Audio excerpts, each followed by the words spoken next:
एक सज्जन ने प्रश्न किया था कि रघुवंश की उत्पत्ति किस प्रकार से हुई है, उसके बारे में मैं आपके सामने वर्णन कर रहा हूँ, उसको आप श्रवण करें। राजा रघु के पिता दिलीप थे। दिलीप राजा के संतान नहीं थी। एक दिन राजा दिलीप ने गुरु महाराज वशिष्ठ पूछा, गुरु महाराज मेरे को अगले जन्म के कोई श्राप है या कोई पाप कर्म है, मेरे को संतान नहीं है। गुरु महाराज ने ध्यान किया। ध्यान करने के बाद कहा कि आपको अगले जन्म के गौ माता के श्राप है। एक दिन गाय जल पीने के लिए जा रहे थे, आपने उसको हटा दिया था, इसलिए गाय के श्राप है, इसलिए आपके संतान नहीं। तो गुरु महाराज इसका क्या उपाय है? तो कि अपने आश्रम में नंदनी गाय इसकी सेवा करो। तो राजा हमेशा गाय माता को चराने के लिए जा रहे थे। और एक दिन वो जंगल में चरा थे, सामने बड़ा भारी शेर आया और गाय को मारने के लिए आया। राजा दिलीप आगे जाकर खड़े हो गए गाय के आगे, और शेर के सामने, इधर सामने शेर, पीछे गाय, बीच में वो खड़े। राजा रघु ने कहा, तुम जंगल के राजा सिंह, मैं मनुष्यों का राजा सिंह हूँ और मैं गौ माता की, गौ ब्राह्मण की रक्षा करता हूँ, इसलिए मेरे होते हुए इसका वध नहीं करना दूँगा। शेर उसी समय बड़ा बड़ा मुंह खोल लेता है। राजा ने अपना हाथ उसके मुख में दे दिया। शेर ने हाथ को चबा डाला। राजा मूर्छित होकर के पृथ्वी पे गिर पड़े। थोड़ी देर में वो नंदनी चल रही थी, उसने उसकी वाणी आई और कहने, राजा क्या हुआ? राजा होश में आए, देखने न तो वो सर शेर है, कुछ नहीं।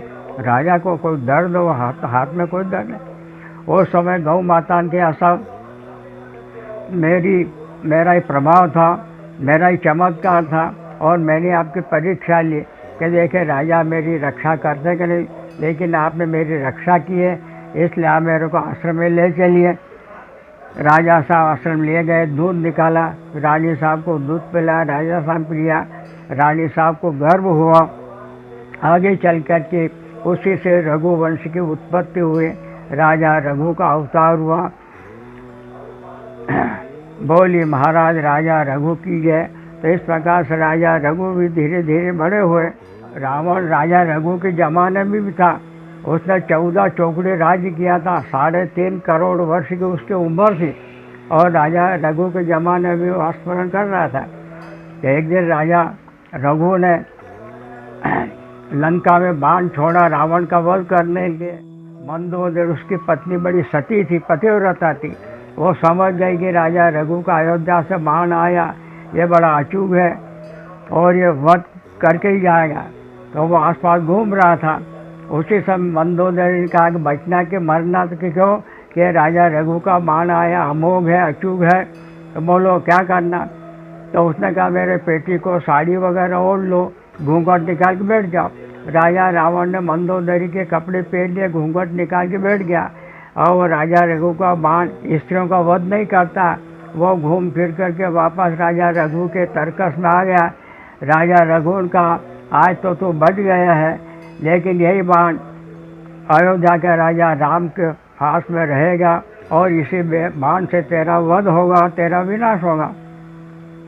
तो इस प्रकार से राजा रघु बड़े वीर पुरुष थे, बड़े दानी थे, बड़े धर्मात्मा। और उन्होंने कितनी बार अयोध्या में राजसु यज्ञ इत्यादि किए, और यज्ञ करने के बाद तो पूरा राजपाट ब्राह्मणों को दान कर देते थे। तो इस प्रकार एक बार ऐसी घटना हुई कि एक ब्राह्मण का बालक था, उसने गुरु महाराज से गुरु मंत्र लिया, और जब विदा होने लगा तो गुरु महाराज आपकी दक्षिणा क्या? तो कहने लगे कि हम ब्राह्मण के पास से दक्षिणा नहीं लेते हैं। लेकिन वो बालक कहने लगा कि अगर मैं आपको दक्षिणा नहीं दूंगा तो मुझे फल नहीं मिलेगा। बार बार राजा गुरु महाराज रोष में आ गए, और रोष में आकर कहने लगा, अच्छा मैं कहता हूँ नीचे देता ला 14 कोटि मोहर ला सोने के। और वो ब्राह्मण का बालक घूमता घूमता उसने सुना कि राजा रघु बड़े दानी है, ऐसा नाम से उनका अयोध्या में आए। लेकिन उस समय तो राजा सब दान पुण्य कर करके खाली बैठे थे। अब ब्राह्मण बालक आया। पहले जितने भी साधु ब्राह्मण सोने के पात्र से चरण पकाते थे, लेकिन आज मिट्टी का पात्र है।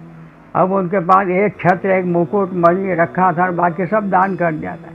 तो मिट्टी के पात्र से चरण पखारे, आसन पे बिठाए और कहा, कहिए ब्रह्मदेव, आपका आगमन कैसे हुआ, आपके मन में क्या इच्छा। और ब्राह्मण बालक वज में विचार के लगे, इनके पास में खुद भी नहीं हो और मैं कैसा कहूँ, मेरे को मूर्ख बनाए। तो कुछ बोल नहीं रहे, कहिए आप, बोलिए, अगर आप मेरे प्राण भी मांगेंगे मैं देने के लिए तैयार हूँ, कहिए ना।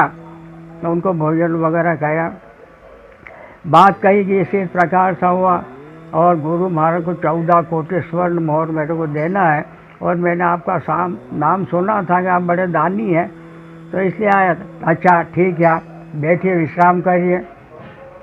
रात के समय राजा रघु ने संकल्प किया, मन में विचार किया उन्होंने कि मैंने किन किन राजाओं को जीते, कौन बाकी रहा। तो उन्होंने देखा कि सब राजाओं को, पृथ्वी के जितने भी राजाओं उनको जीत लिया, केवल स्वर्ग का राजा जो कुबेर है उसको नहीं जीता। तो उन्होंने संकल्प किया कि आज प्रातःकाल में 4 बजे ब्रह्मवेला में कुबेर राजा के ऊपर चढ़ाई करूँगा, ऐसा संकल्प कर दिया। राजा साहब शन कक्ष में गया, अब इतने क्या खनाखन स्वर्ण मोहरों की वर्षा होने लगी, जैसे पानी भरा था, पूरा खजाना लबालब जैसे पानी ऐसे स्वर्ण मोहरों से भर गया। वो खजांची हो गए, दौड़ करके गए, राजा बड़े आश्चर्य की बात, क्या हुआ कि पूरा खजान लबालब स्वर्ण मोहरों से भरा गया है। उस समय राजा रघु ने कहा कि जितना भी धन माला प्राप्त हुआ सब ब्राह्मण का, इनके भाग्य से मिला है और ब्राह्मण बालक के ले जाओ, सब आपका ही खजाना। लेकिन पहले ब्राह्मण लोग भी बड़े संतोषी थे, उनको जितनी आवश्यकता होती तो उतना ही लेते थे। तो उन्होंने 14 करोड़ मोहरे गिन ली और लेकर के चले गए। और उसके बाद राजा रघु ने सब जितना भी माल खजाना सब ब्राह्मणों को दान कर दिया। तो इस प्रकार से यह राजा रघु के बारे में बताया और यहीं से रघुकुल रीत सदा चली आई, प्राण जाए पर वचन नहीं जाए। इस प्रकार से रघुवंश की कथा आपके सामने वर्णन की है। बोली गोपाल कृष्णचंद्र भगवान की।